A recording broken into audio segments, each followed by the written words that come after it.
A letter to you, dear reader. You know, there was a time when a woman's worth wasn't measured in dollars and cents, but desperate times called for desperate measures. Back in 1885, when the West was still wild enough to swallow secrets whole, they had something called bride auctions, legal as daylight, cruel as winter wind. I want to tell you about Rebecca Stone, a young woman who got sold for $2.50 to a raggedy cowboy nobody knew much about. Maybe you've been in a spot where you had no choice but to trust a stranger. Maybe you know what it's like when poverty backs you into a corner. This story's for you, friend. It's about discovering that the poorest-looking folks sometimes guard the richest secrets, and that what a man truly owns ain't always what you can see. Pull up a chair. This gets interesting. So, 3 days into nowhere. The blood on Rebecca's foot had soaked through the torn piece of Caleb's shirt by the second sunset. She hadn't complained, wouldn't give him the satisfaction, but every step of the old horse sent fire shooting up her leg. "We're being followed," Caleb said suddenly, not turning around. Rebecca's spine stiffened. She'd sensed it too, that crawling feeling between her shoulder blades like eyes boring holes. The desert had gone too quiet. Even the buzzards had disappeared. "How many?" she whispered. "3, maybe 4. He kept walking beside Buttermilk, hand drifting casual-like toward his holster. "Been tailing us since Crow Pass." That was 6 hours ago. Rebecca's mouth went dry. "Friends of yours?" "Nobody's got friends out here." The canyon walls rose on either side, red rock bleeding into purple shadow. They were boxed in. Perfect place for an ambush. Rebecca's fingers found the kitchen knife she'd hidden in her boot, her only defense besides the stranger she'd been sold to 48 hours ago. Caleb stopped. His whole body changed, loose to coiled in half a heartbeat. "Get down! Now!" Rebecca slid off the horse. The moment her bare feet hit dirt, Caleb shoved her behind a boulder. A rifle shot cracked the air where she'd been sitting. "Well, well," a voice echoed off the canyon walls. "Caleb Winters heard you went shopping at the auction." 3 men emerged from behind the rocks above. Rebecca recognized the bald one from the saloon, Frank Morrison. The name had made grown men step aside. The other 2 were younger, meaner, holding rifles like they knew how to use them. "Just passing through, Frank," Caleb called out, both his hands visible but ready. "With your new bride?" Frank laughed, ugly sound bouncing off stone. "Must have cost you every cent you had. What was it? $2? The younger men snickered. Rebecca's cheeks burned, but she kept still. "Though I gotta wonder," Frank continued, climbing down closer, "what kind of woman sells for pocket change? Must be something real wrong with her." Caleb shifted slightly, putting himself between Frank and Rebecca's hiding spot. "Let us pass. This ain't your concern." "Everything in this territory is my concern, especially when it involves the famous Caleb Winters." Frank spat tobacco juice. "Boys, remember what Winters here did to the Dixon gang?" "Killed all 6, one replied. "In under a minute," added the other. Rebecca's blood chilled. The raggedy cowboy who'd bandaged her foot, he'd killed 6 men. Frank grinned. "Yeah, but that was back when you were a marshal, wasn't it? Before you turned yellow? Before you started collecting strays?" "Collecting strays?" Rebecca frowned. What did that mean? "I ain't a marshal anymore," Caleb said quietly. "I'm just trying to get home." "Home?" Frank's eyes glittered. "That mysterious valley nobody can find." "Come on, Winters. We both know what you're really doing up there." Caleb's jaw tightened. "You don't know nothing." "I know enough. 32 mouths to feed must be expensive. Unless—" Frank stepped closer. Unless you finally decided to dig up Daddy's gold. Gold? Rebecca held her breath. There ain't no gold, Caleb said. Your old man found the biggest vein in Colorado, and you're telling me there ain't no gold. Frank laughed again. Boys, what say we follow Winters home, see what he's really hiding? You come near that valley and You'll what? You're one man with a $2 bride and a horse that should have been glue 5 years ago. Frank's hand moved to his gun. Though maybe the bride's worth more than $2 to the right buyer. Rose Garden's always looking for fresh meat. Rebecca saw Caleb's shoulders tense. His hand twitched. Then Sarah's face flashed in her mind. No, not Sarah. She wouldn't meet Sarah for 2 more days.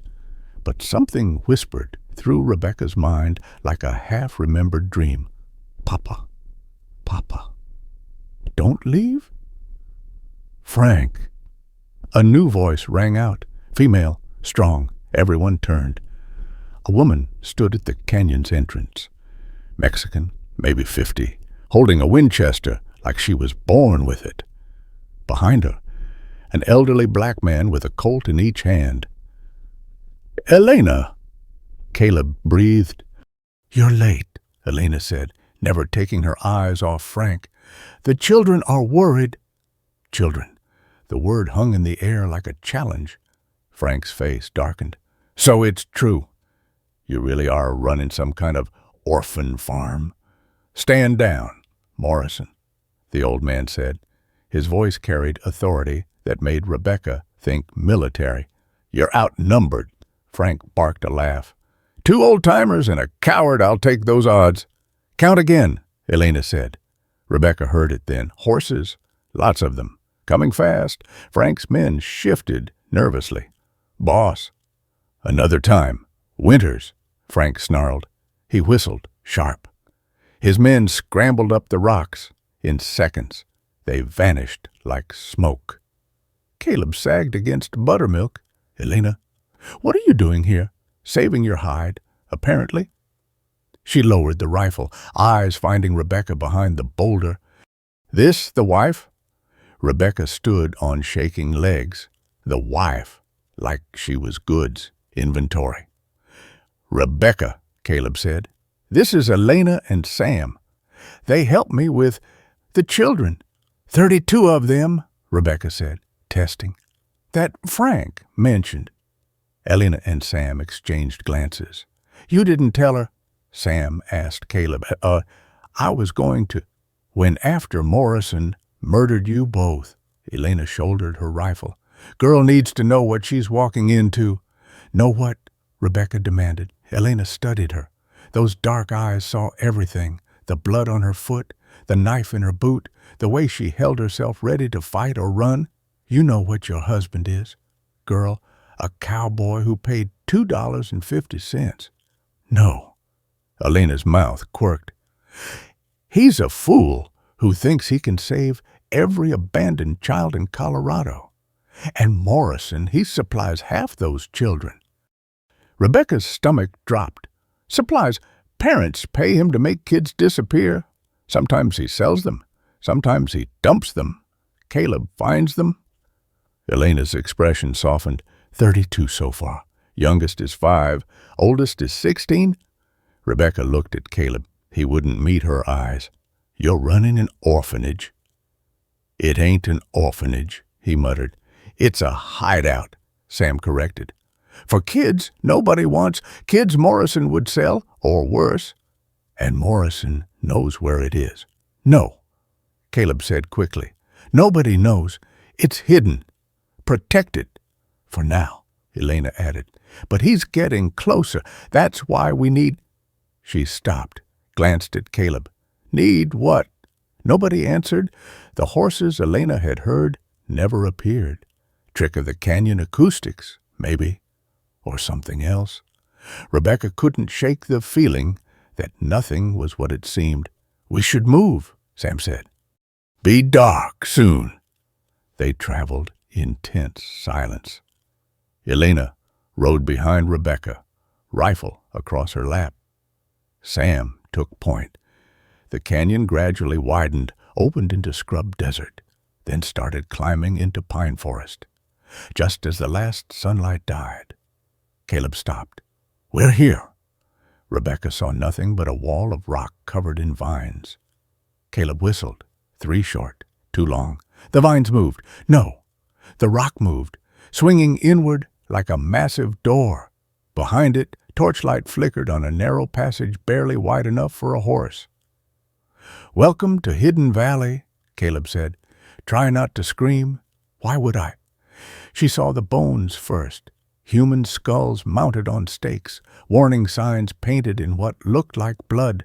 The passage reeked of death. "Keep riding," Elena said softly. "It's not what you think." They moved through the horror show tunnel. Rebecca's heart hammered. What had she gotten herself into? Then they emerged on the other side, and Rebecca forgot how to breathe.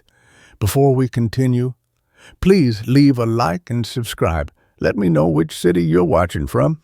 Now, let's get back to the story. The torchlight died behind them. Rebecca's eyes struggled to adjust. Shapes emerged from blackness. Wooden buildings, a water tower, fence posts. The air smelled different here. Wood smoke and bread, lye soap, children. She heard them before she saw them. Whispers rippling through the darkness like wind through wheat. "He's back." Is that her? She's smaller than Margaret was. Margaret, that name again? Rebecca's scalp prickled. Caleb dismounted. His boots crunched on gravel. "It's all right. Come on out." They crept from shadows. 2 boys first, maybe 10 years old, holding hands. Then a girl with a burn scar covering half her face. More shapes moving behind windows, peering around corners. "Where's Tom?" Caleb asked. "Here." A red-headed boy stepped from behind the water tower. 14, maybe 15. He held a pickaxe loose in his right hand. His eyes tracked Rebecca like she was a rattlesnake. "This is Rebecca," Caleb said. "My wife." Tom spat. The glob landed inches from Buttermilk's hooves. "How much she cost?" "Tom," Elena warned. $2.50. The boy's mouth twisted. "But heard Morrison talking at Garrison's place. Cheapest bride ever sold." Rebecca's cheeks burned. She slid off the horse, bad foot hitting ground. Pain shot white through her vision. She bit her tongue, tasted copper. "Get the little ones to bed," Caleb told Tom. "Already in bed. Been waiting 3 hours for you." Tom's grip tightened on the pickaxe. "Sarah wouldn't eat." Again. Caleb's shoulders dropped. "Where is she?" "Chapel." Chapel. Rebecca scanned the buildings. There, a structure with a crooked cross nailed above the door. Caleb started walking toward it, stopped, turned back to Rebecca. "Elena will show you where you sleep." He left, just like that, left her standing there with 31 pairs of eyes dissecting her from the darkness. "This way," Elena said. Rebecca followed on her bleeding foot. Each step squelched. The girl with the burn scar trailed them, staying just out of reach. "That's Lucy," Elena said without looking back. "She don't talk either." Like Sarah, they passed the main building. Through the window, Rebecca glimpsed rows of small beds, empty. The children were all outside, watching her. Elena opened a door to a smaller cabin, 2 beds, one stripped bare, the other with a thin quilt. "Margaret's room," Elena said. "Yours now." Rebecca stepped inside. The floorboard creaked. Under the bed, something gleamed. She knelt, reached. Her fingers closed around a picture frame. In the dim light from the doorway, she could barely make out the image. A blonde woman in a wedding dress, standing next to Caleb, standing next to Tom, standing next to a small girl who looked exactly like Sarah, but Sarah had been here 3 years. Caleb said so. This photo looked newer, the edges still sharp. "Elena," Rebecca's voice came out strangled. "When did Margaret leave?" Elena's silence stretched too long. 6 weeks ago, she finally said. 6 weeks. Rebecca's mind raced. The auction was 5 days ago, which meant she was here when Caleb came for me. Elena's hand moved to the pistol at her hip. You need to stop asking questions. Elena's fingers rested on the pistol grip, not quite drawing, not quite letting go. Rebecca set the photograph back under the bed. Slow, careful, like handling dynamite. I need to understand what I'm walking into, Rebecca said. No, you need to survive what you walked into. Elena stepped back from the doorway. Lock this door. Don't come out until sunrise. Why? Elena's eyes flicked toward the window. Because the children test new people, and their tests can go wrong. The woman disappeared into the darkness. Rebecca pushed the door closed. No lock, just a wooden bar that could slot into brackets. She dropped it in place. The bed spring shrieked when she sat. Rust and age. The mattress felt like burlap stuffed with hay. She peeled the makeshift bandage from her foot. The cut ran deep, edges already purple-black, dirt packed in the wound. Water. She needed water to clean it. A scratching sound came from under the floorboards. Rebecca froze. The scratching moved, left to right, following the walls. She tracked it with her eyes until it stopped directly beneath the other bed, Margaret's bed. Silence. Then breathing, soft, childlike. I know you're under there, Rebecca said. The breathing stopped.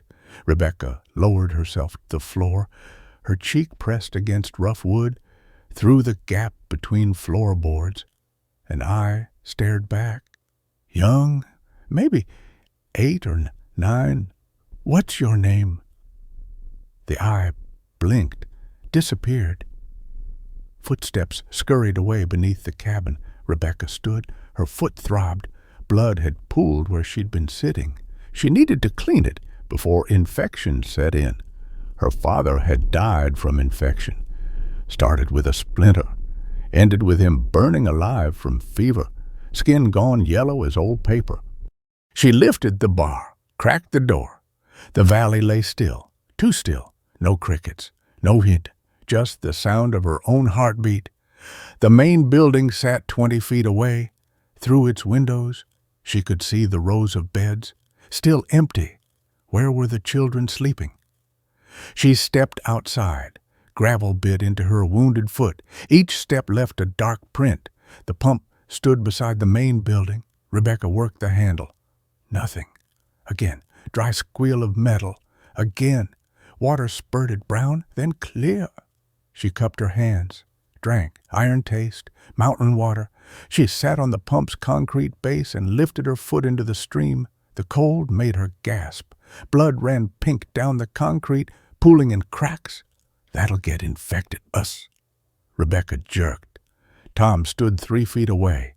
She hadn't heard him approach. Needs carbolic acid, he said, or whiskey. Something to burn it clean. You have either. Chapel does. For last rites. Last rites? Tom's mouth twitched. Not quite a smile. We've buried 6 kids here. Disease mostly. 1 snake bite. 1 fell from the cliff, looking for bird eggs. He tilted his head. Margaret helped with that burial. Sang hymns. Rebecca kept her voice level. You knew Margaret well. Everyone knew Margaret. Tom pulled something from his pocket. A glass bottle, small as Rebecca's thumb. Hiding, Elena gave it to me. For you. Rebecca took it. Their fingers brushed. Tom's hands were calloused like a grown man's. This'll hurt, he said. She uncorked the bottle. The smell made her eyes water. She poured it over the cut. Fire raced from her foot to her spine. Her vision went white. She bit through her lip to keep from screaming. When the world came back, Tom was watching her. Margaret screamed, he said. When she got hurt, how did she get hurt? Sarah pushed her down the stairs. Rebecca's pulse jumped. The girl who doesn't talk. She talks, just not to adults." Tom sat on the ground, still watching Rebecca with those flat eyes. She talked to Margaret at first, called her mama. Then Margaret said something, don't know what. Sarah stopped talking. Week later, the stairs thing happened. Caleb said Sarah's been here 3 years. She has, but Margaret was here 6 weeks ago. So Sarah called some other woman mama, not her real mother. Tom's face went strange, younger suddenly, lost. Nobody here got real mothers. That's why we're here. He stood, started walking away. Tom? He stopped, but didn't turn. Why did Margaret leave? His shoulders tightened. She didn't leave.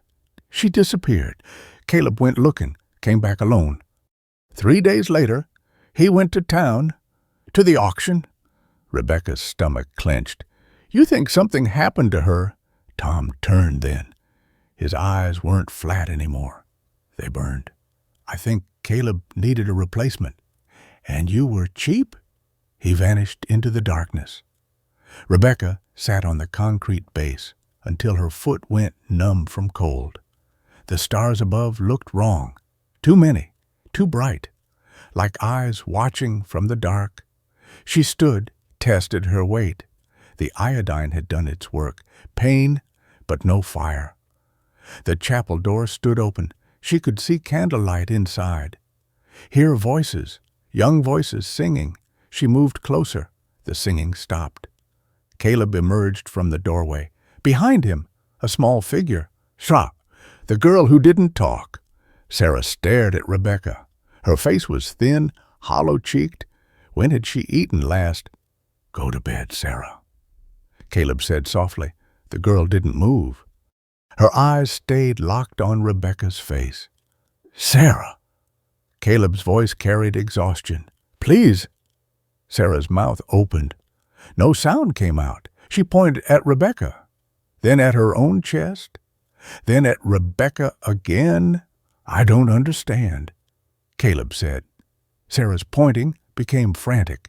Rebecca, chest, Rebecca, chest. What's wrong with her? Rebecca asked.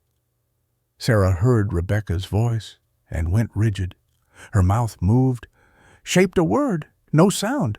She tried again, but her face twisted with effort. Ma. The whisper barely existed. What? Caleb knelt beside her. What did you say? Sarah's eyes filled with tears. She pushed past him, running toward the main building. Caleb started after her. Let her go, Rebecca said. He stopped. She hasn't spoken in 3 years. Tom says she talk, just not to adults. Caleb's jaw clenched. Tom says a lot of things.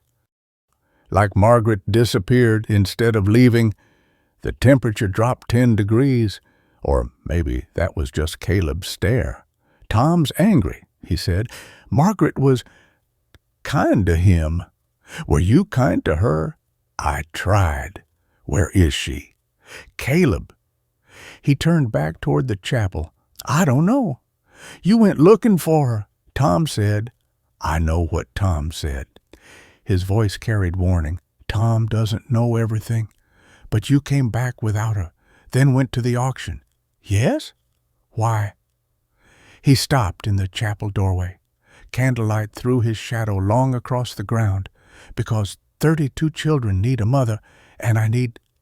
He stopped. What do you need? Someone who won't run when Morrison comes. Rebecca's blood chilled. Morrison's coming here. Eventually. He always does, every few months. Demands to search the place.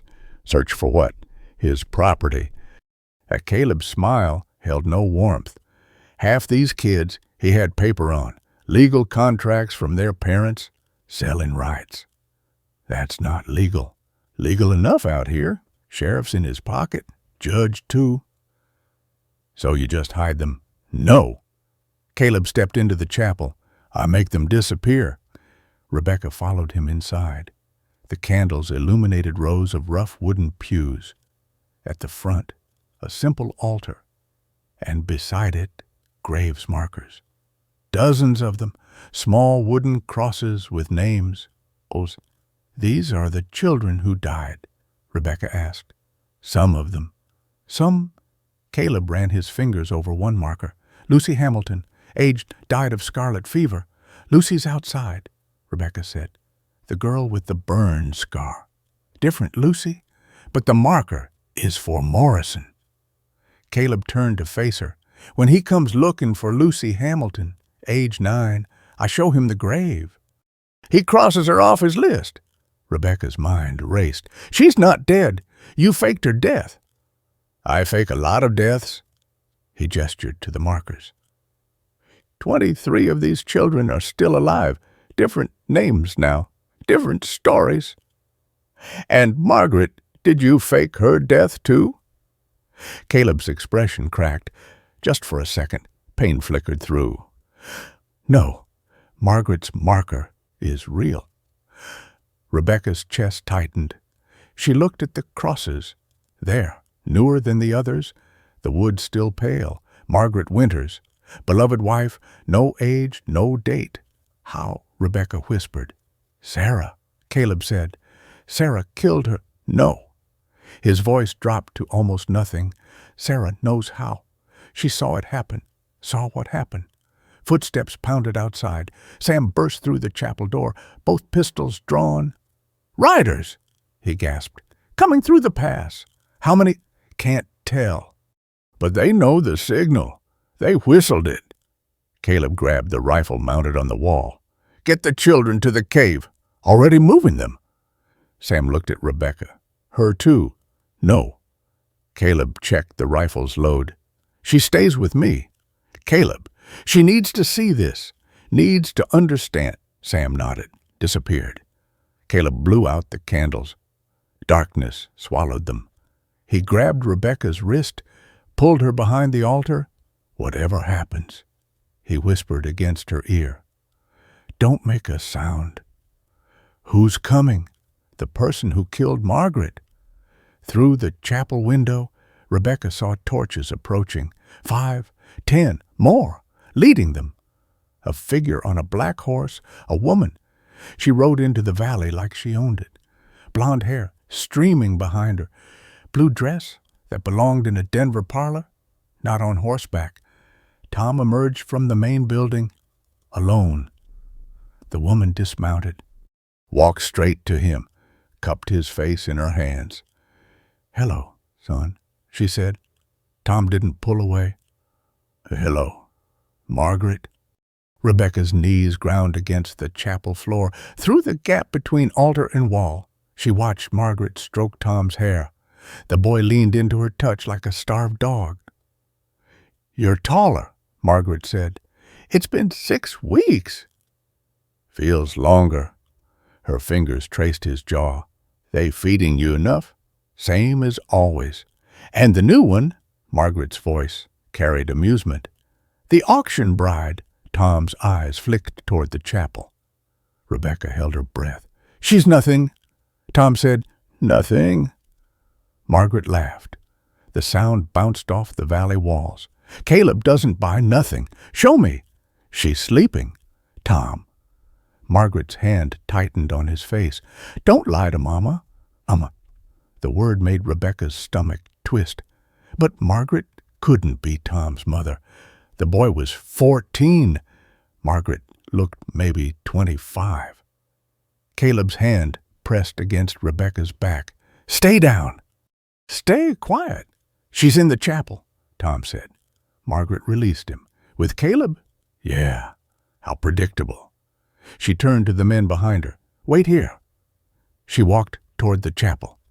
Her boots struck the ground in perfect rhythm. City boots. Expensive leather. Not a scuff on them. The door creaked open. "Caleb," her voice filled the space. "I know you're here. Can smell that tobacco you think nobody knows about." Caleb stood, pulled Rebecca up with him. Margaret stopped 3 feet from the altar. Her face caught the moonlight through the window. Beautiful, perfect, except for the scar across her throat, thin as wire. fresh enough to still be pink. "Hello, husband," she said. "You're supposed to be dead," Caleb replied. Disappointed, confused. Margaret's eyes found Rebecca. "This is her, the $2 bride." Rebecca straightened. $2.50. Margaret smiled. Wide, showing teeth. "It speaks." "Where have you been?" Caleb asked. "With Frank." Margaret moved closer. Her perfume filled the air, roses and something chemical. "He's been very accommodating." "You went to Morrison?" "Went to him?" Margaret laughed again. "Caleb, honey, I've been with Frank for 2 years. You just never noticed." The rifle in Caleb's hands trembled. 2 years. Every time you went hunting bounties, every time you left for supplies. She circled them, fingers trailing along pew backs. "Did you really think I was faithful, living in this godforsaken valley, playing mother to stolen brats?" "They're not stolen, aren't they?" Margaret stopped at the grave markers. Lucy Hamilton's parents paid Frank good money to take her off their hands. "You stole her, faked her death." "That's theft, husband." Her parents burned her face, then sold her to cover the bar tab. "Still their property." Caleb raised the rifle. "Get out." "Can't." Margaret tapped one of the markers. "I'm dead. Remember, you buried me, had the children sing hymns. Why did you come back?" "Tom." She glanced through the window at the boy. "He's by. Has been since I found him 3 years ago, dying behind a saloon. Mama dead, Papa hung for horse theft." "You never said, you never asked." Margaret pulled papers from her dress pocket. "Legal adoption, signed by Judge Carter. Tom belongs to me." "Tom belongs here." "No, he belongs with his mother." She unfolded the papers. "Unless you want to explain to the law why you're harboring my son against my will." Rebecca watched Caleb's knuckles go white on the rifle. "What about Sarah?" he asked. Margaret's perfect face cracked just for a second. Fear flickered through. "What about her? She saw what happened." "The night you left." "She saw nothing. Girl can't talk." "She talked to Rebecca." Margaret's head snapped toward Rebecca. "What did she say?" "Nothing clear." Rebecca lied. Margaret studied her. Those blue eyes dissected each detail, the wounded foot, the rough dress, the way Rebecca stood despite the pain. "You're tougher than you look," Margaret said. "Have to be." "Why, because Caleb bought you." Margaret moved closer. "Let me tell you about your husband. He collects broken things, children nobody wants, women nobody else would buy, makes him feel like a savior. That why he married you." Margaret's hand moved fast. The slap cracked across Rebecca's face. Her head snapped sideways. Blood filled her mouth. Caleb stepped between them. "Enough." "Is it?"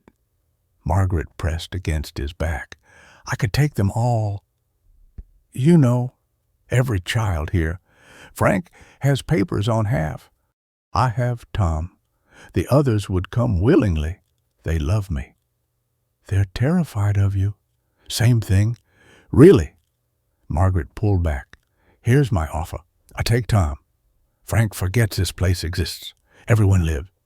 And if I refuse, then Frank comes with 50 men, burns it all, takes the children anyway." She touched the scar on her throat. "He's creative with punishments." "He'd do that to you." "No."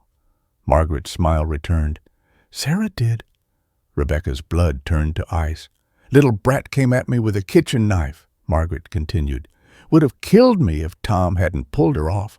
That's why I left. Couldn't stay after one of your precious orphans tried to murder me."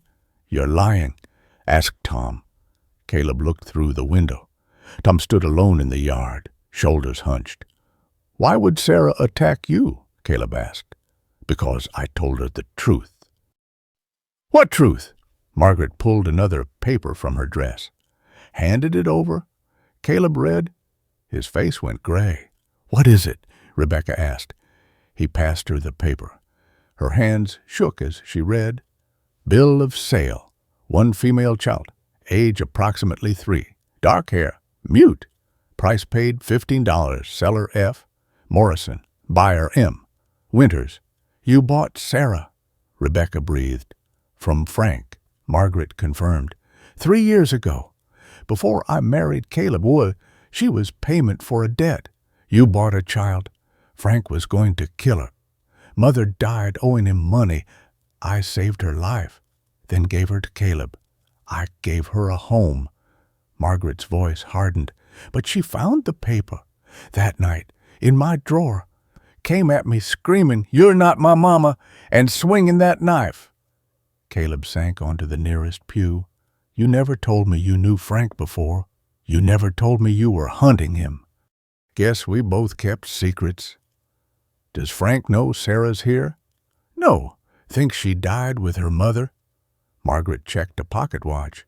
He's expecting me back within the hour, with or without Tom. Take him. Rebecca and Margaret both stared at Caleb. What? Rebecca asked. Take Tom. Caleb repeated.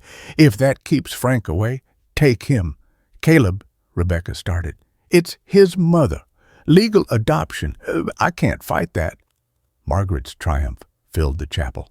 I'll need him ready in 10 minutes. His things. He doesn't have things. Then just him. She walked him to the door. Stopped. Oh, Rebecca, some advice. Run. Tonight. While you can. This place is a grave waiting to happen. She left. Caleb sat with his head in his hands. The rifle lay across his lap. We can't let her take Tom, Rebecca said. We can't stop her. Tom doesn't want to go. Doesn't matter what he wants. She's his mother. She's not his. Rebecca stopped. Through the window, she saw Sarah standing in the shadows, watching Margaret talk to Tom. The girl's hand was pressed against her throat, same spot as Margaret's scar. Caleb, what if Margaret's lying? About what? About Sarah attacking her? What if it was the other way around? Caleb looked up. Sarah's a child. Who saw something that night? Something that made Margaret run, or something that made Margaret try to silence her? Caleb said slowly. Sarah stepped into the moonlight. Her other hand held something. Paper. She waved it at the chapel. She has something, Rebecca said. They went outside. Sarah ran to them, shoved the paper into Rebecca's hands. Another bill of sale. Same format, same signature, bill of sale. One male child, age approximately 11, red hair, healthy, price paid $30, seller F. Morrison. Buyer, M. Winters. The date was 3 years ago. Rebecca looked at Tom across the yard. Red hair, 14 now, would have been 11 then. Margaret bought Tom from Morrison, too, Rebecca whispered. She's not his adoptive mother. She bought him. Caleb grabbed the paper. Jesus Christ, that's what Sarah was trying to tell her that night, that she knew. That's why Margaret... A whistle pierced the air. Sharp, commanding. Frank Morrison rode through the pass, 20 men behind him. Time's up. Winters, he called. My property, or your Liz. Choose. Margaret stood beside him now, her hand on his thigh. Intimate, possessive. You were always his core, Caleb said quietly. Even when you married me. Insurance policy, Margaret called back. In case you ever found out what Frank really does. What does he really do? Rebecca asked. Tom was walking toward Margaret now, slow. Defeated. Sarah made a sound, low. Desperate! She grabbed Rebecca's dress, pulled hard. Her mouth opened. Papa, she said, clear as day. But she wasn't looking at Caleb. She was pointing at Frank Morrison. Frank Morrison's face went corpse white. The torch in his hand shook, sending shadows dancing across the canyon walls. What did she say? His voice cracked on the last word. Sarah stepped out from behind Rebecca. Her thin body trembled, but she kept moving toward Frank. Her mouth opened again. "Papa!" Clearer this time. 3 years of silence breaking like dam water. Margaret's hand slipped off Frank's thigh.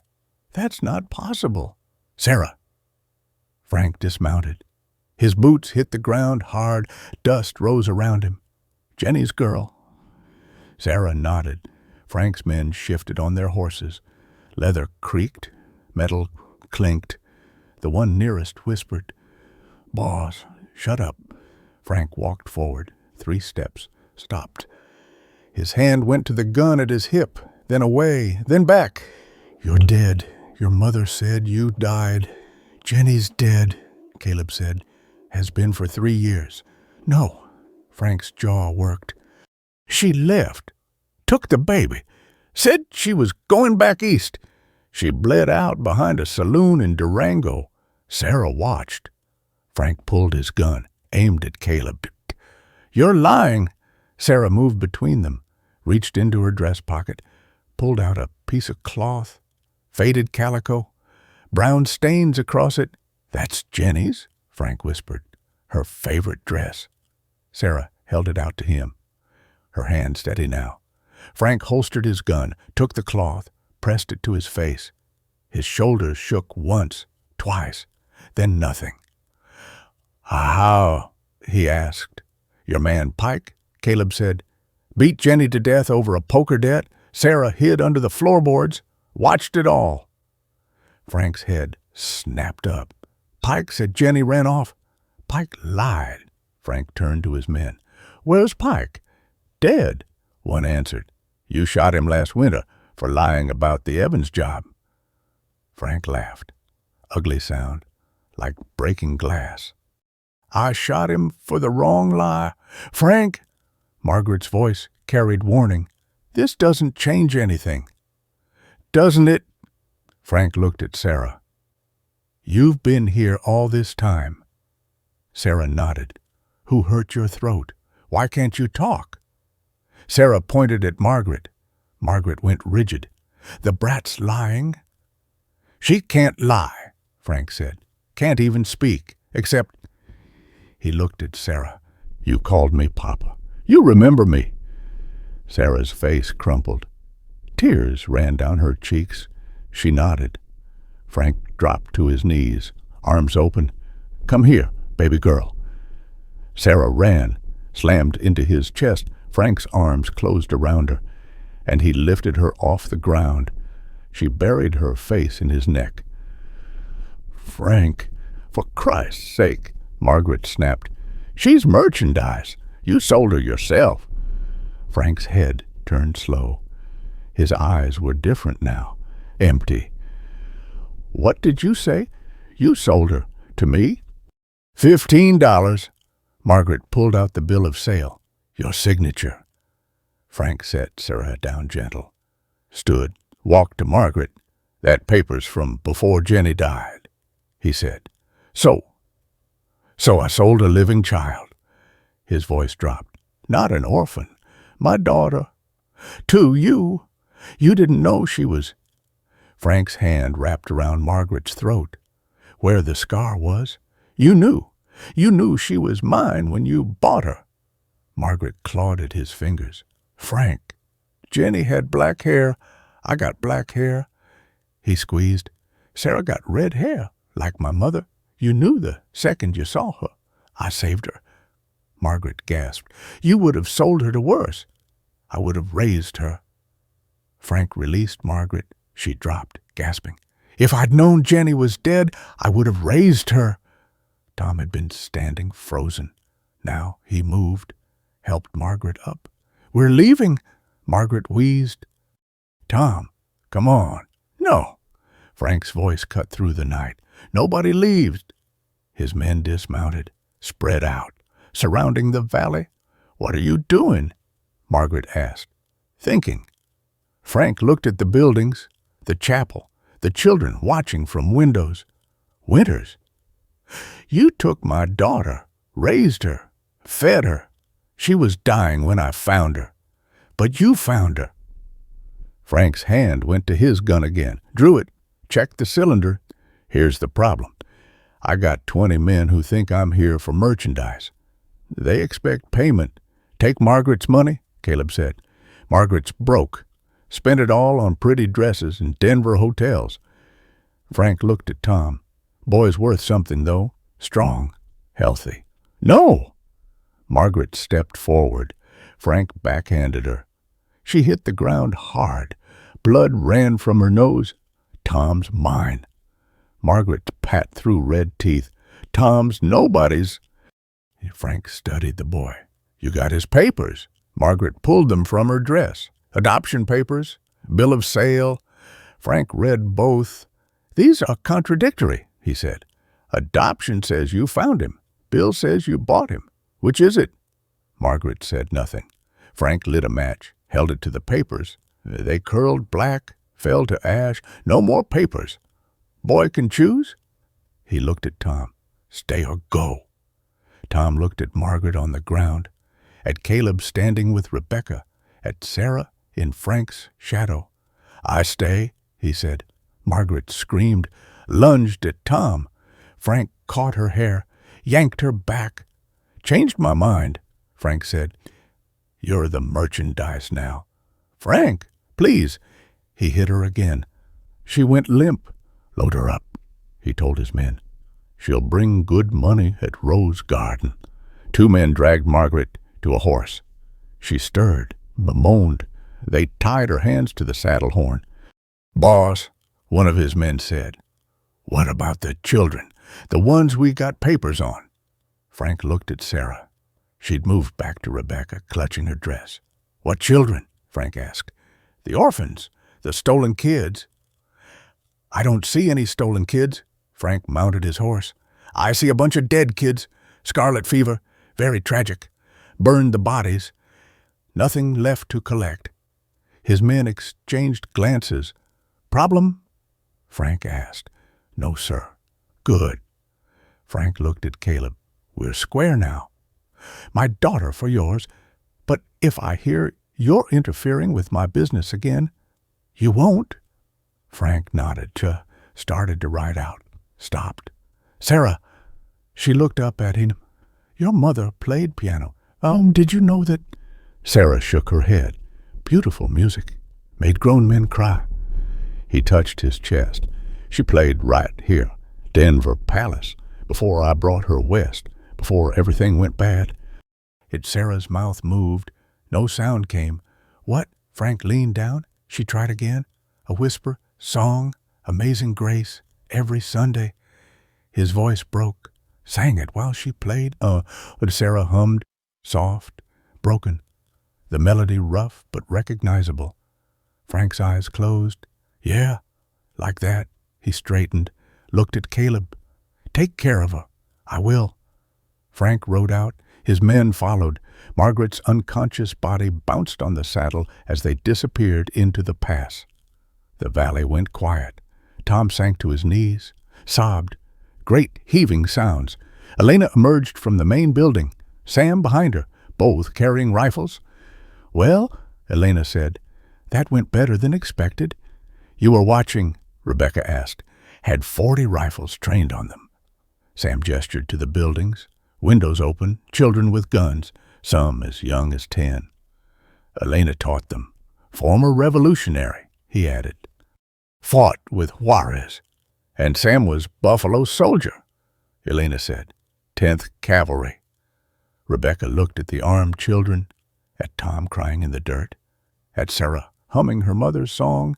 This is insane, she said. This is survival. Caleb corrected. A whistle echoed from the pass, different from before. Sharp, military. Everyone raised their weapons. A lone rider appeared, not Frank's man, a woman in men's clothes. Mexican, young, maybe 20. Elena, she called. Message from Garrison. Elena lowered her rifle. What message? Rosa. Rosa rode closer, her horse lathered with sweat. He knows you have his money. What money? The auction money? The $250 Caleb paid? Rosa's eyes found Rebecca. He wants it back, or he's sending the real law, federal marshals, tomorrow noon." Caleb laughed, bitter. $2.50. "He's threatening us over pocket change." "It's not about the money," Rosa said. "It's about the insult. You took his cheapest bride, made him look weak." "Tell him to come to get it himself," Elena said. "He is—" Rosa's face went pale. "He's bringing someone who says she knows about the children, all of them, where they really came from." "Who?" Caleb asked. "A woman named Jenny Morrison, says she's Frank's wife, says her daughter was kidnapped 3 years ago." Rebecca's blood froze. She looked at Sarah. The girl had gone rigid. "Jenny's dead," Caleb said. "This woman has papers, marriage certificate, birth certificate for a daughter named Sarah." Rosa pulled a folded paper from her coat. "And this." She handed it to Caleb. He opened it. His face went white. "What?" Rebecca grabbed the paper. A photograph. Frank Morrison standing next to a woman, red hair, thin face, holding a baby. The woman looked exactly like Sarah would in 15 years. "That's not possible," Caleb said. "Garrison says noon. The woman wants her daughter back." Rosa turned her horse. "Or she burns the valley down looking for her." She rode off. Rebecca stared at the photograph, at the woman's face, at the baby. "If Jenny's alive," she said slowly, "then who did Sarah watch die?" Sarah's fingers dug into Rebecca's arm, 10 small points of pressure that would leave bruises. "She's scared," Elena said. "She should be." Caleb held the photograph to the lantern light. "This woman looks just like her." Rebecca knelt beside Sarah. The girl's breath came in short gasps. Her pupils dilated wide despite the lantern glare. "Hola!" "Who did you see?" Sarah's mouth opened, closed, opened. Her throat worked, but nothing came. "Was it your mother?" Sarah shook her head, violent, side to side until her hair whipped across her face. "Then who?" Sarah grabbed Rebecca's hand, pulled her toward the main building, her grip iron strong for such a small body. Inside, rows of sleeping children. Sarah didn't stop. Through the main room, down a hallway Rebecca hadn't seen before, to a door painted green. Locked. Sarah pointed at the lock. Waited. Rebecca looked back. Caleb had followed. Elena, too. "That's the storage room." "Tuss," Caleb said. "Open it," Rebecca said. "Nothing in there but—" "Open it." Caleb pulled a key ring from his pocket, tried 3 keys before finding the right one. The lock clicked. Sarah pushed past him. Into darkness. A match flared. Elena's. The light caught stacks of papers, ledgers, files. Sarah went straight to a wooden crate in the corner, clawed at the lid until her fingernails bled. Tom appeared with a crowbar, worked the lid free. Children's clothes, folded neat, dresses, shirts, shoes paired with string. Sarah dug through them, throwing fabric aside, searching. She found it at the bottom, a photograph in a brass frame. She held it out to Rebecca, the same woman from Rosa's photograph, but younger, standing beside a different man, not Frank. This man had red hair, Sarah's red hair. "Jesus," Caleb breathed. "That's Marshall Patterson." "Who?" "Frank killed him 3 years ago, shot him in his own office." Rebecca studied the photograph. The woman's hand rested on her stomach, the universal pose of pregnancy. "This is Sarah's real mother," Rebecca said, "and her real father." Sarah nodded. "But she was married to Frank." Sarah shook her head, pointed at the woman, then made a slashing motion across her own throat. "The woman who died," Elena said, slow. "Wasn't Jenny Morrison?" Sarah nodded harder, grabbed a piece of paper from Elena's pocket, the stub of a pencil, wrote in shaky letters. "Sister." Rebecca's chest tightened. Jenny's sister was married to the marshal. She was pregnant. Frank killed the marshal and Sarah wrote again, took her. Frank took the marshal's pregnant wife. Sarah nodded. Wrote made her beat Jenny. Tom made a sound, low, sick. He kept another woman as his wife. Sarah kept writing, she had me tried to run. Pike caught her, beat her, she died. I hid. The pencil broke in Sarah's grip. So the real Jenny Morrison cuts, Rebecca said, has been where? With Frank. Caleb answered, the whole time, playing the grieving mother whose child died, while her sister's child watched her sister die. The room spun. Rebecca grabbed the wall. She's coming for Sarah, Elena said. Noon tomorrow, to finish what Pike started. Wickets, Rebecca added. Why? Tom asked. Why would she want Sarah dead? Caleb lifted one of the ledgers, flipped through pages, stopped. Here, Frank's accounts, 3 years ago. He traced a finger down the entries. Jenny Morrison inherits upon death of husband $5,000 from her father's estate, but only if no children from other marriages exist. Sarah's not from another marriage, Rebecca said. No, but she's proof Jenny kept another woman prisoner, had her murdered. That's conspiracy. Murder. She'd hang. Sarah had gone still, staring at nothing. Rebecca touched her shoulder. We won't let her take you. Sarah looked up. Tears ran silent down her face. She mouthed a word. Run. No, Rebecca said. We don't run. Rebecca. Caleb's voice carried warning. This woman has legal documents. Garrison backs her. The federal marshals will find a valley full of dead children. Everyone stared at her. You fake deaths all the time, Rebecca continued. So we fake Sarah's. They'll want a body. Then we give them one. Elena crossed herself.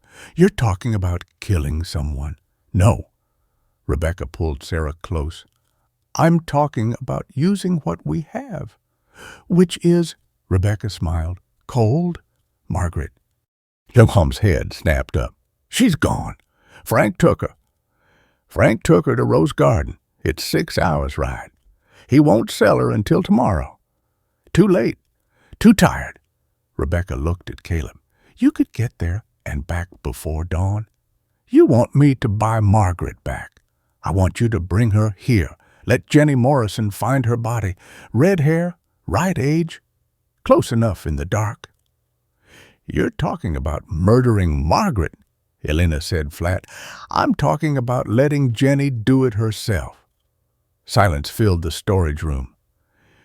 Margaret knows too much, Rebecca continued, about the children, the fake deaths, everything. You think she won't tell Jenny the second she sees her trade information for freedom? Margaret's many things, Caleb said, but not a child killer. No. Rebecca pointed at Sarah's throat, where bruises still showed, purple-green fingerprints. She tried 3 years ago. That was what self-defense against a 3-year-old. Caleb's jaw worked. No words came. Dawn's in 5 hours. Rebecca said, Decide. She walked out. Sarah followed. Through the main room where children pretended to sleep. Out into the night. The stars watched cold and distant. You do that. Tom's voice behind them. Kill Margaret. Rebecca turned. You love her? She was kind. Sometimes, and cruel others. Tom looked away. Yeah. Then you know what she is. What she'll do if she gets free. Maybe she'll just disappear. Maybe. Rebecca sat on the porch steps. Or maybe she'll come back with 50 men, burn it all down, take every child to market. Sarah sat beside her, leaned her small body against Rebecca's side. I won't let anyone hurt you. Rebecca whispered. Sarah's hand found hers, squeezed. Hoofbeats echoed from the past. Single rider, fast. Caleb emerged from the storage room, rifle ready. The rider burst into view, Rosa again, horse foaming. "They're coming now!" she screamed. Garrison couldn't wait. Jenny insisted. "They're an hour behind me." Rebecca stood. "How many?" "20 men, armed." And Rosa's face twisted. "Frank's with them." "That's impossible." "Frank left. Jenny sent word. Told him Sarah was alive, that Caleb lied." Rosa dismounted, legs shaking. "He's coming to burn the valley, kill everyone. Take his daughter." "His daughter?" Tom laughed bitter. Which one? The real one or the one he made? Sarah had gone rigid, her fingers white-knuckled on Rebecca's dress. "Get the children to the cave," Caleb ordered. "No time," Helena said. "We fight here." "With what army?" "The one we have." Helena looked at the buildings, small faces in every window. 43 rifles. Every child who can hold one. They're children. They're survivors. Helena pumped her rifle. "Like us." Rebecca felt Sarah tremble. The girl pointed at the storage room, then at herself, made a slashing motion across her throat.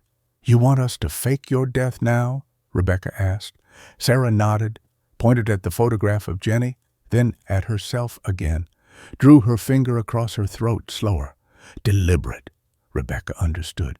"You want to kill Jenny?" Sarah's eyes went hard. 3 years of silence condensed into pure hate. She nodded once. In the distance, torches flickered through the trees. "Dozens, moving fast." "They're here," Tom whispered. Sarah stood, walked to the storage room, came back with a kitchen knife, the same kind that had scarred Margaret's throat. She handed it to Rebecca, then pointed at her own throat. "Cut me," she mouthed. Rebecca's hand shook. Sarah! Sarah grabbed Rebecca's hand, pressed the blade against her own neck. A thin line of blood welled up. Her eyes begged. The knife blade pressed cold against Sarah's throat. Blood beaded along the edge. Rebecca's hand shook. The child's pulse beat visible beneath the skin, quick as a trapped bird. "I can't," Rebecca said. Sarah's fingers wrapped around Rebecca's wrist, pushed harder. The cut deepened, more blood, bright red in the lantern light. "Stop!" Caleb grabbed Rebecca's arm, pulled the knife away. "There's another way!" Sarah's eye blazed. She opened her mouth, forced out cold sound, broken, raw. "Nanette, to hide." "Not hide." Caleb knelt. "Hunt." The torches were closer now. Voices carried on the wind, men shouting orders, horse snorting. Elena appeared with an armload of rifles. "Children are armed." Tom just got them positioned. "Well, rooftops, windows, behind the water barrels." Caleb stood. "Rosa, you know the back trail, through Devil's Canyon." "Yeah, take Sarah." "Circle behind them." "Caleb, that's suicide," Elena said. 2 against 20. 3. Rebecca took a rifle from Elena's arms. "I'm going. You don't know the trail." "Sarah does." Rebecca looked at the girl. "You've run it before, when Margaret hurt you." Sarah nodded, kaputz. Caleb started to protest. Rebecca cut him off. "They want Sradl, so we give them Sarah. Just not how they expect." "What's the plan?" Rebecca smiled. Cold. "Jenny thinks her niece is dead. Let's make her believe it." She grabbed the bloody knife, wiped it on her dress. The stain spread dark. "Elena, I need Margaret's clothes, the ones she left. In the cabin. Get them." And Rebecca looked at Sarah. "Cut her hair short, like a boy's." Sarah's hand went to her red hair, her mother's sister's hair, Jenny's family hair. She nodded. Elena produced scissors, grabbed Sarah's hair in fistfuls. Cut close to the scalp. Red locks fell like autumn leaves. Sarah looked different, older, harder. The soft child face replaced by sharp angles. Now the clothes. Elena returned with a blue dress, the one Margaret wore to seduce Tom, to play mother. Rebecca held it up to Sarah. Too big. Doesn't matter, Rebecca said. In the dark, moving fast, it'll work. Sarah stripped, put on the dress. It hung loose, made her look fragile, vulnerable, perfect. The blood, Sarah whispered, her voice gaining strength. Rebecca understood, took the knife, slashed the dress at the throat, squeezed Sarah's cut until blood soaked the fabric. Rosa, take her. Now. They vanished into darkness. The torches reached the valley entrance. Garrison's voice boomed, Winters, open up federal authority. Federal, my ass, Elena muttered. Through the pass came riders, 20, maybe more. Garrison in front, badge glinting. Frank beside him, face carved from stone, and behind them, a woman in black. Jenny Morrison, roadside saddle. Proper, ladylike, her red hair pinned perfect despite the night ride. She dismounted smooth, walked toward the buildings like she owned them. Mr. Winters, she called, sweet voice, honey over poison. I believe you have my daughter. Caleb stepped out, rifle casual in his hands. Don't know any daughter of yours? Mrs. Morrison. Cruh! 3 years old when she disappeared, red hair like mine. Jenny touched her perfect hair. Her father's dead. I'm all she has. Lots of red-haired girls in Colorado. Not with this. Jenny held up a paper. Birth certificate, Sarah Morrison, born August 15th, 1882. Could be any Sarah. Mr. Winters. Jenny's voice hardened. I know she's here. A mother knows. Frank dismounted. Enough games. Where's my daughter? Which one? Caleb asked. The one you sold or the one you stole? Frank's hand went to his gun. Frank! Jenny's hand on his arm. Let me handle this. She walked closer into rifle range from the windows. Either brave or stupid. Children, she called out. I know you're watching. I know you're scared, but I'm not here to hurt anyone. I just want my little girl. Silence from the buildings. Sarah, baby, it's Mama. I've come to take you home. Movement in the shadows. Tom emerged from behind the water tower. She doesn't want to go. Jenny's face lit up. You've seen her, spoken to her. She doesn't talk. Trauma. Jenny pressed a hand to her chest. Poor baby. What has she told you about that night? Nothing. No drawings. No signs. Tom shook his head. Jenny relaxed. Just a fraction. Rebecca saw it from her position behind the chapel. I'll pay, Jenny said, for information, for her location. How much? Tom asked. Tom, Caleb warned. How much? Tom repeated. Jenny pulled out a purse. Heavy. $100. Gold. Tom walked closer. She's in the cave. What cave? Behind the chapel, where we hide when strangers come. Jenny looked at Frank. Check it. Frank and men headed toward the chapel. Rebecca pressed herself flat against the wall. They passed inches away. Tobacco and sweat stench. They disappeared behind the chapel. Rebecca heard them searching, cursing. The cave entrance was hidden, unless you knew where to look. Then a scream, high, childlike. Frank's voice. Got her! She's running. Gunshots. 3, 4. A figure in a blue burst from the trees, running wild, red hair streaming, the dress catching moonlight. Jenny gasped. Sarah! The figure stumbled, fell, blue fabric spreading on the ground. No. Jenny ran toward the body. Frank emerged from behind the chapel. She had a knife. Came at us. We had to. Jenny dropped beside the still form. Turned it over. Sarah's face, eyes closed, blood everywhere. My baby. Jenny wailed. You killed my baby. She cradled the body, rocked back and forth. The perfect hair coming unpinned. The controlled facade cracking. Jenny, Frank said. She attacked us. She was 3 years old. She was 6, maybe 7. Jenny's head snapped up. What? Look at her. That's not a 3-year-old. Jenny looked down. The body in her arms. Too big. Too old. Her eyes narrowed. She grabbed the red hair, pulled. It came away. A wig made from Sarah's cut hair, hastily pinned to Margaret's head. Because it was Margaret, unconscious, bloody, but breathing. Jenny stood slow. Where is she? The rifle shot took Frank in the shoulder, spun him around. He hit the ground, screaming. Sarah stood at the tree line, smoking rifle in her small hands. Rosa beside her. Papa? Sarah said, clear as day.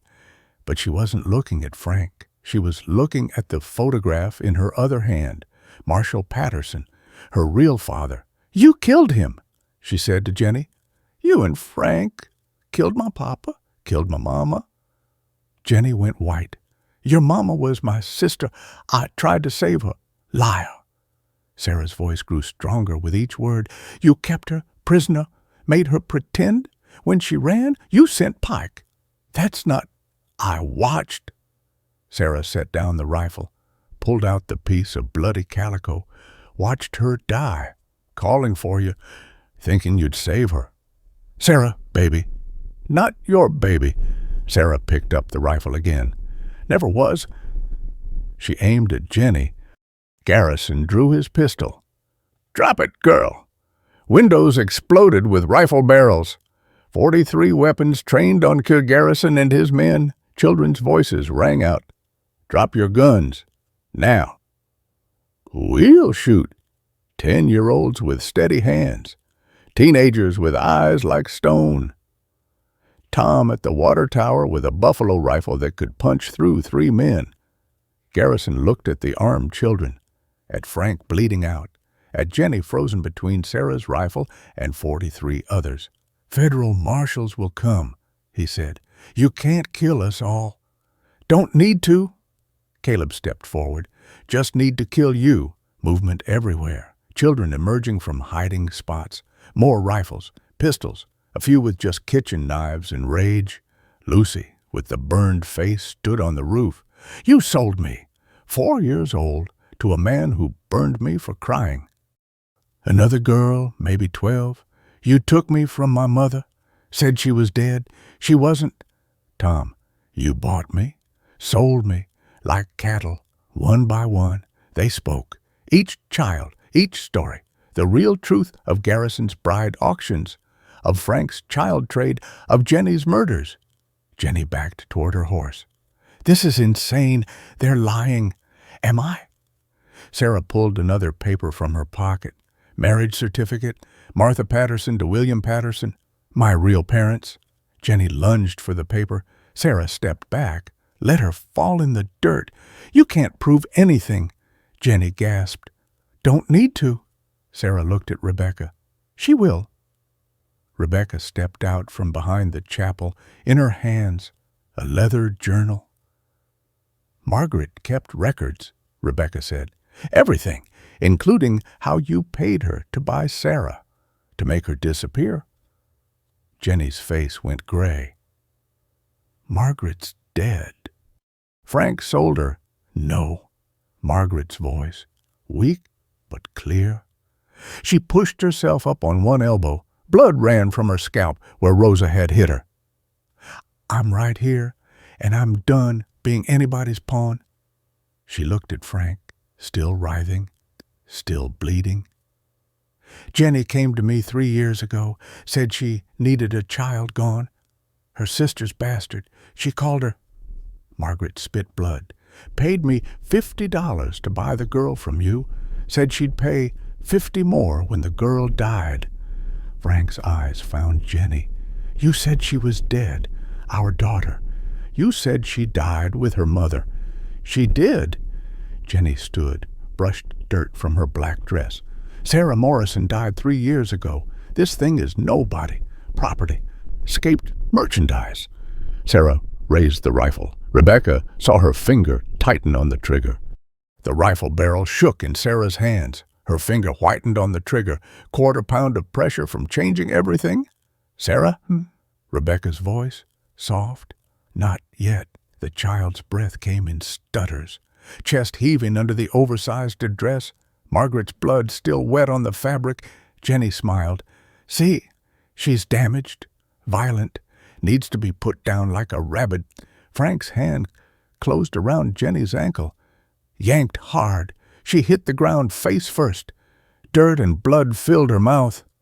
"My daughter," Frank gasped through his own pain, "is not rabid."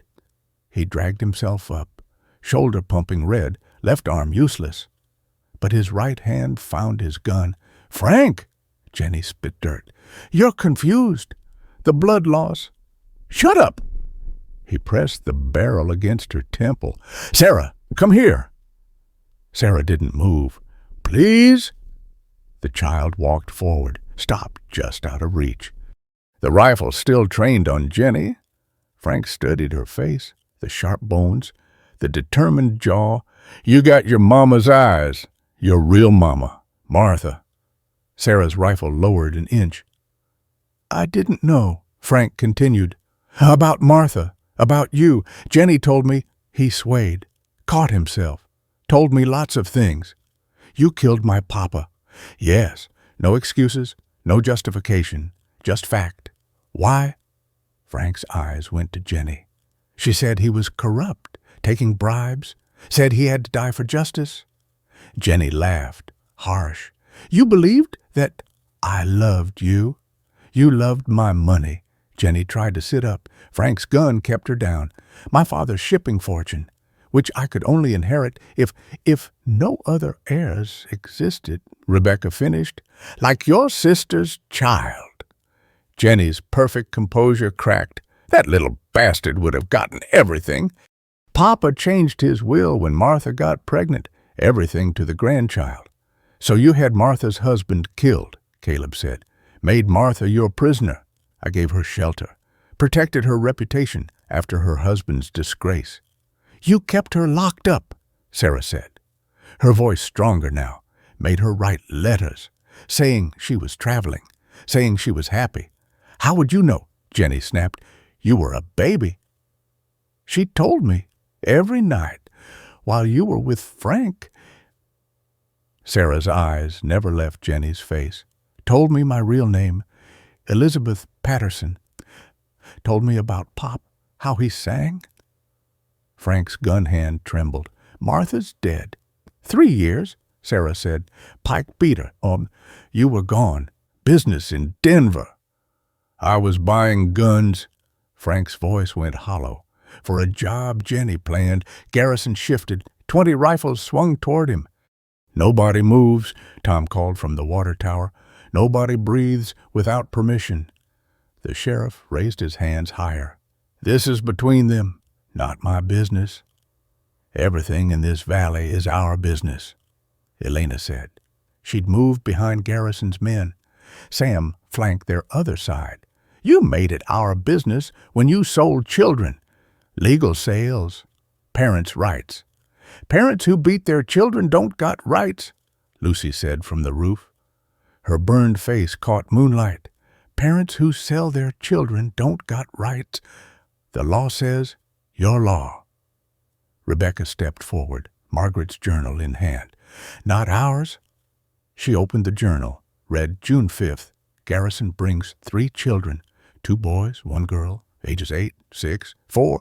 Parents dead of cholera. Garrison forged sale papers. Split payment, 60-40. Garrison went white. "That's hearsay." July 20th. Rebecca continued. Garrison delivers the Hendricks twins.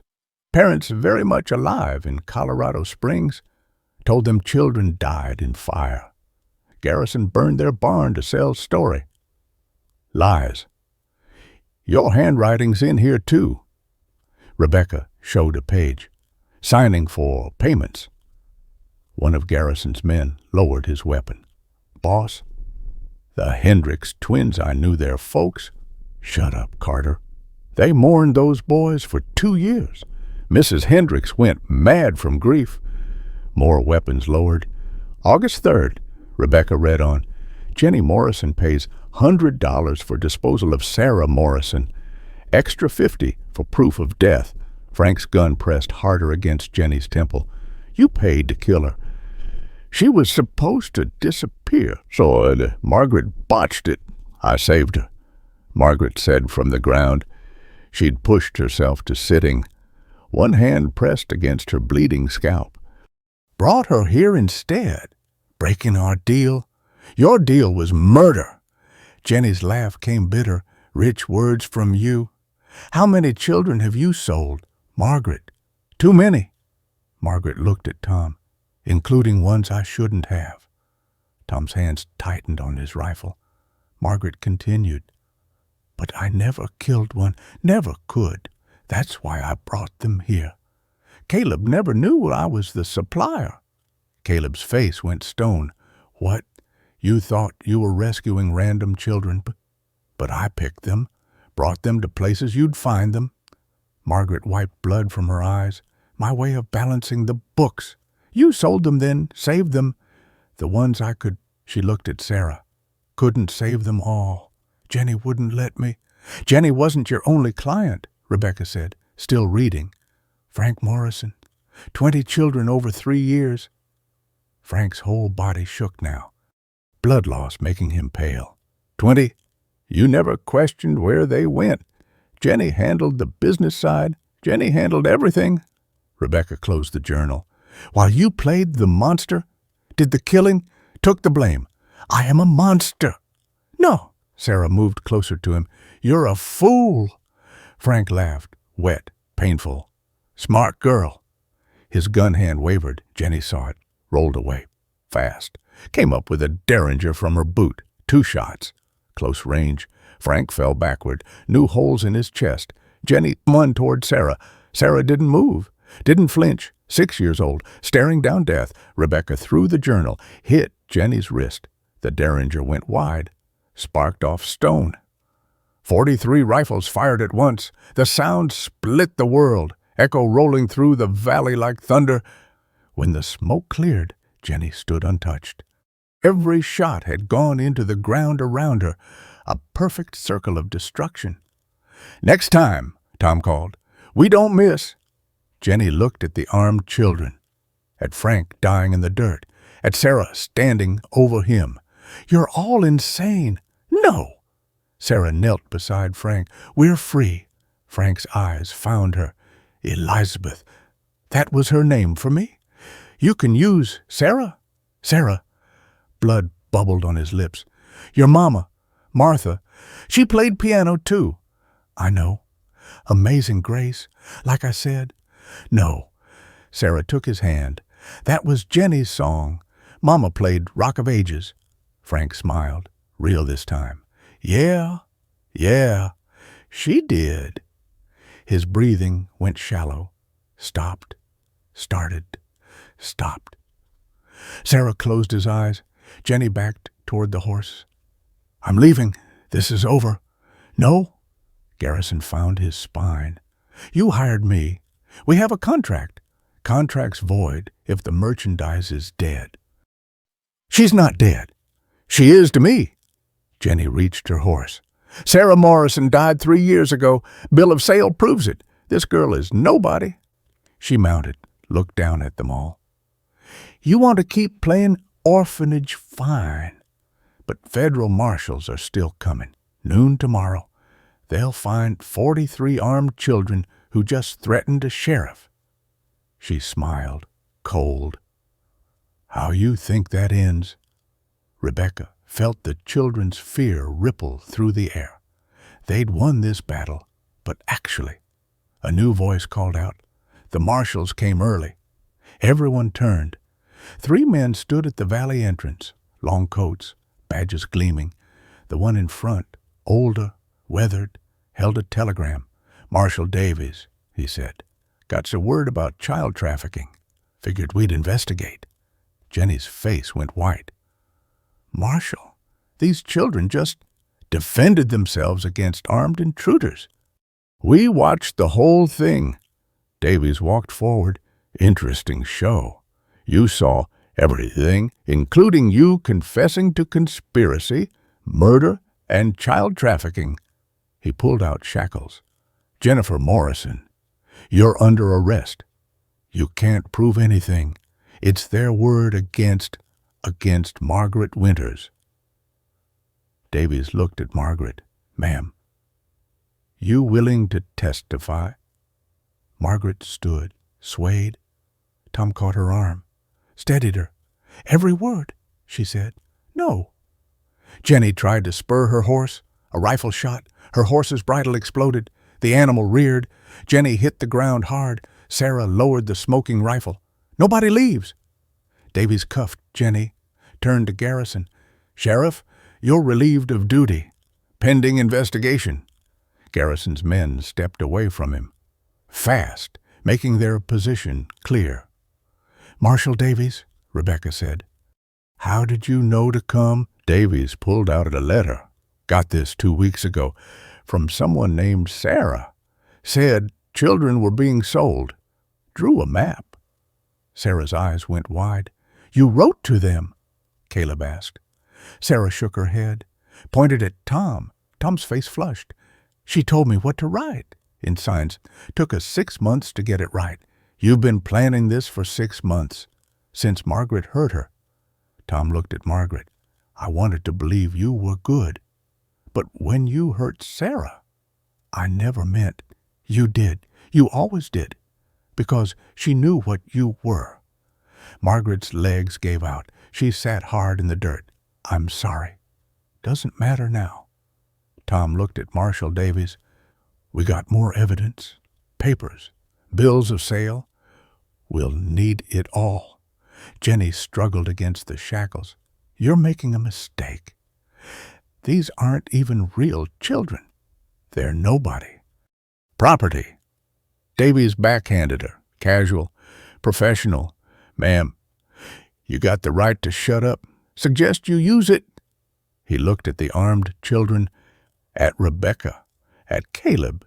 "This your valley?" "It's theirs," Caleb said, gesturing to the children. "Legal owner, kid. Dead." Caleb pointed at Frank. "But he never filed papers. Land's unclaimed." Davies nodded. "Homestead Act says whoever works the land owns it. See a lot of working going on here." "Marshal," one of his deputies said, "there's 43 minors here. No legal guardians." "I see a school. Teachers." He looked at Elena and Sam. "You two qualified enough." Elena said, "Good enough for me." Davies hauled Jenny toward his horse. "We'll be back in a week for testimony, evidence. Until then." He looked at the children. "Lower those rifles. War's over." One by one, weapons came down. Sarah walked to Rebecca, pressed against her side. "It's done," she whispered. "Almost." Rebecca looked at Margaret, still on the ground, still bleeding, then at the journal in the dirt. So many names, so many secrets. "Sarah," Rebecca said, "what does Elizabeth want?" The girl looked up. "Elizabeth's dead. Sarah lives here.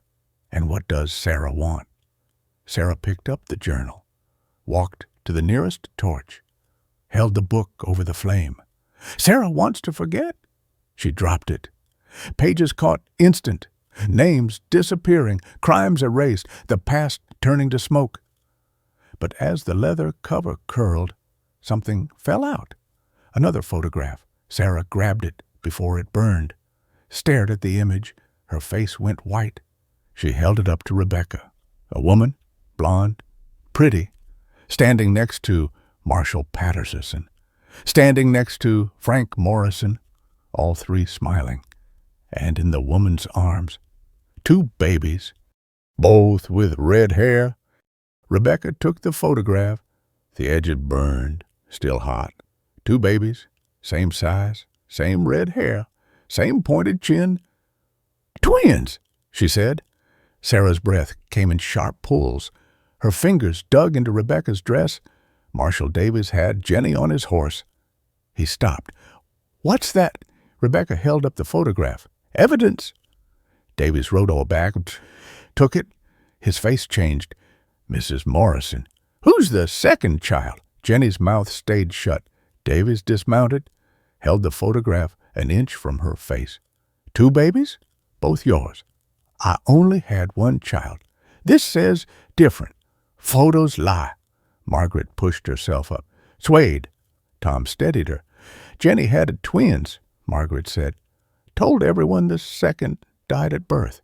Shut up, Margaret. Sarah and James, born same day, same hour. Margaret wiped blood from her mouth. James looked too much like Patterson. Red hair. His jaw. Where is he? Davies asked. Nobody answered. Sarah pulled Rebecca down, whispered in her ear. The crying. What crying? At night. From the locked room to Jenny's house. Rebecca stood. There's another child. Locked up. Davies grabbed Jenny's shoulder. Where? Jenny's composure finally cracked. Really cracked. Not the controlled breaks from before. This was raw terror. He's dead. Died years ago. Like Dara died. Davies shook her. Where is the I don't know. Sarah walked to Frank's body, knelt, searched his pockets, found a key ring. She held up 1 key, brass, newer than the others. 3rd floor, she said. Jenny's house, Denver. You've been there? Rebecca asked. Sarah nodded. Before, when I was little, heard crying. Davies looked at his deputies. Watson, ride to Denver. Check the Morrison house. That's 6 hours. Then ride fast. He tossed Watson the key. 3rd floor. Any locked room? Watson spurred his horse, disappeared into darkness. If there's a child, Davies said to Jenny, and he's hurt. He's not hurt. He's cared for. Locked up for 3 years is cared for. He's sick. Mind's not right. Talks to people who aren't there. Sarah made a sound. Low, animal. You locked up a 3-year-old, Rebecca said slowly, because he was sick. He knew things, remembered things. Jenny's voice went high. Kept asking for his papa, his real papa. Patterson. He'd seen Patterson visit when Martha was pregnant with him. Jenny laughed, hysteria creeping in. 2 years old and remembered his face, kept saying, Papa has red hair like me. So you hit him. Frank would have killed him. A boy that looked like Patterson daily reminder of Martha's betrayal. Martha's betrayal. Caleb stepped forward. You held her prisoner. She was my sister. She belonged with me. She was a person. She belonged to herself. Jenny spit at his feet. Easy words from a man who bought his wife. Rebecca felt the sting. True words hurt most. I was sold, Rebecca said. But I chose to stay. Choice, Jenny laughed. You think any of us get choices. You think I chose to watch my father give everything to my sister, chose to marry Frank for his connections, you chose to kill, Sarah said. Everyone looked at her. 6 years old, bloody dress, shorn hair, eyes older than mountains. Every day, Sarah continued. You chose, hurt people, sold children, locked up James. How do you know his name? Mama told me. When she was dying, said, find James, protect James. As Jenny went still, Martha's last words were about the boy, about both of us. She didn't mention me, her sister. Sarah's silence was answer enough. Jenny crumbled, not physically, something deeper. The thing that kept her spine straight, her chin high, it just left. Take me, she told Davies. I'll tell you everything. Just find James. Don't let him die alone. Davies loaded her on his horse. His other deputy gathered garrison. We'll be back. Davies told Caleb, week at most. Until then, gunfire from the pass. Everyone grabbed weapons. Watson rode in hard, horse lathered, but not alone. A woman rode beside him, Mexican, young, Rosa, and in her arms, a small boy, red hair, thin face, eyes wide with terror, Sarah dropped her rifle, ran. The boy saw her, twisted in Rosa's arms. "Sarah!" The voice high, desperate. "Tara srasra." Rosa lowered him. He hit the ground running, slammed into Sarah. They went down together, tangled, crying. "How?" Rebecca asked Watson. "Wasn't in Denver. Rosa intercepted me, said she knew where he was."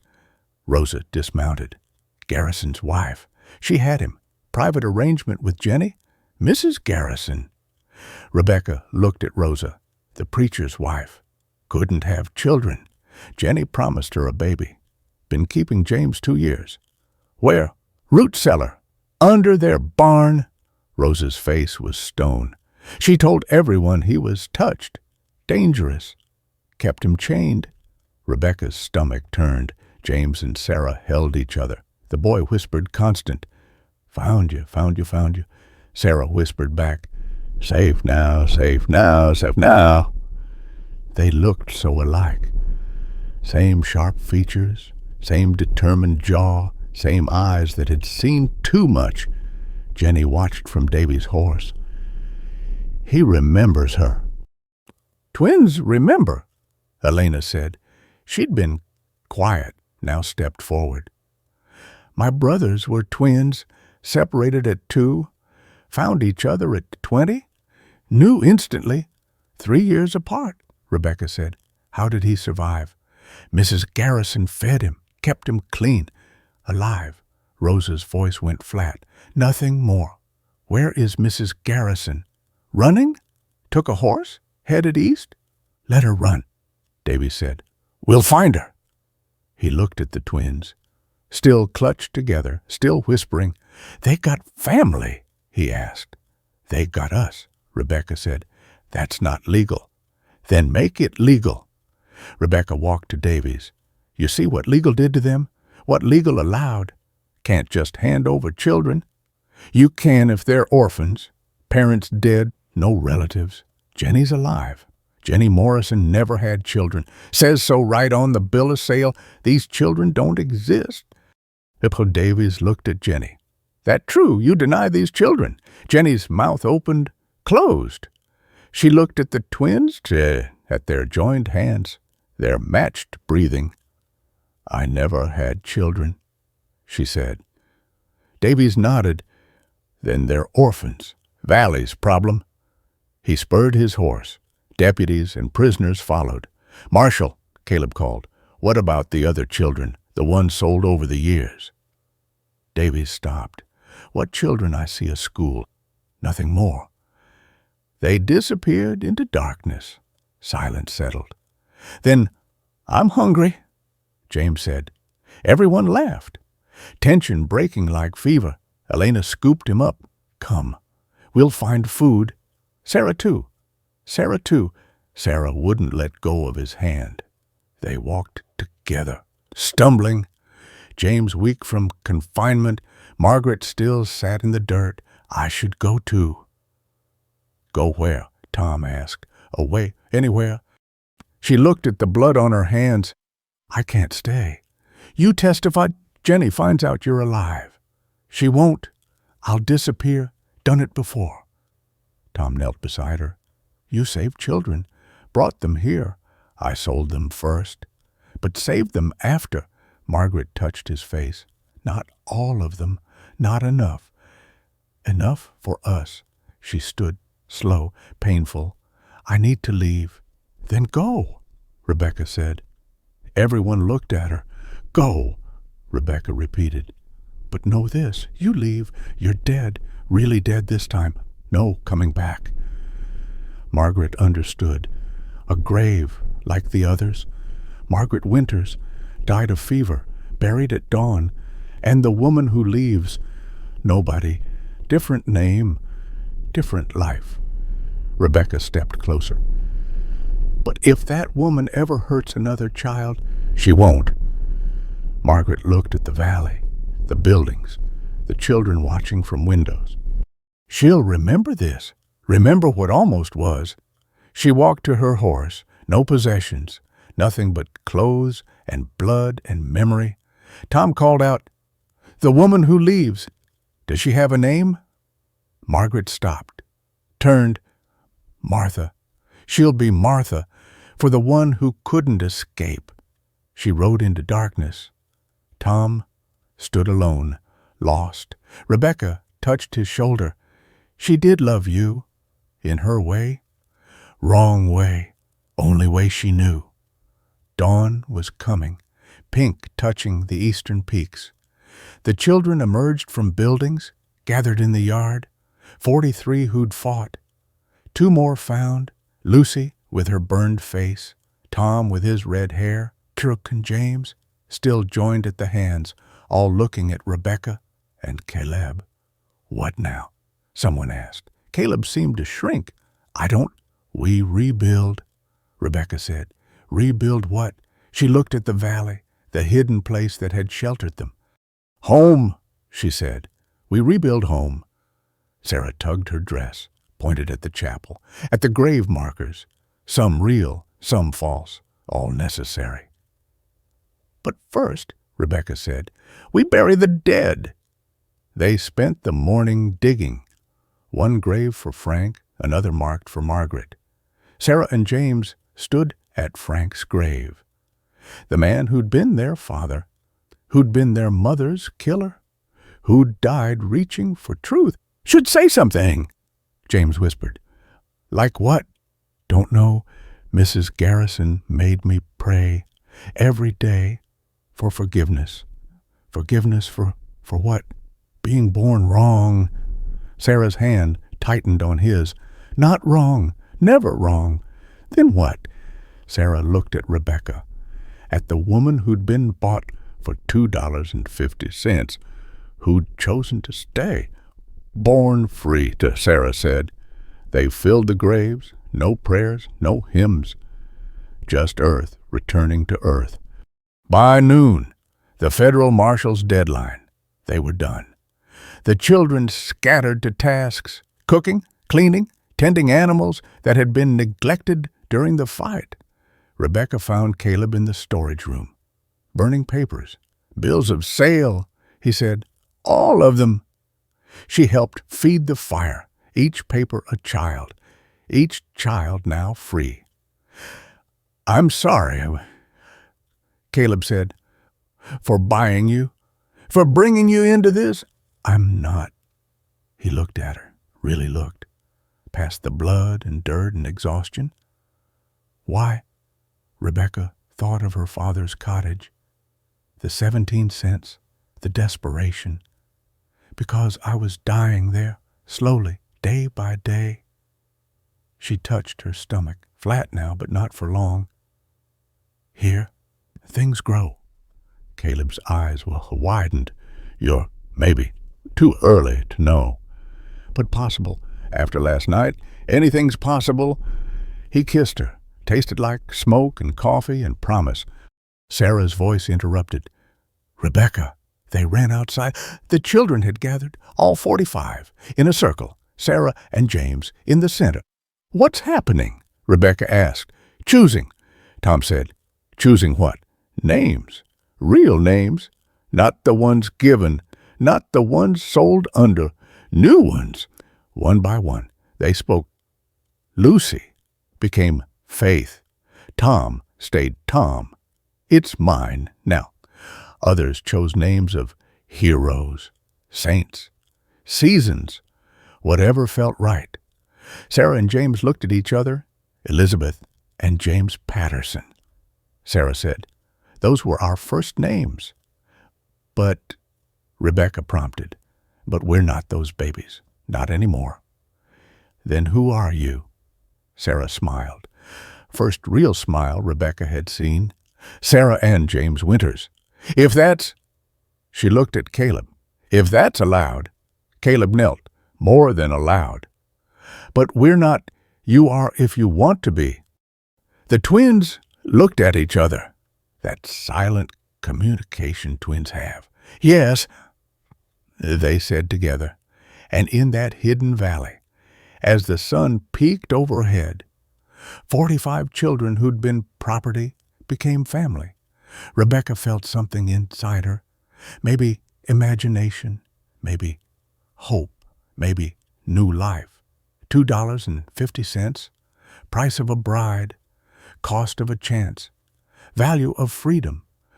But watching Sarah and James Winters play in sunlight, their laughter echoing off canyon walls, Rebecca knew the real price, everything, and it was worth it.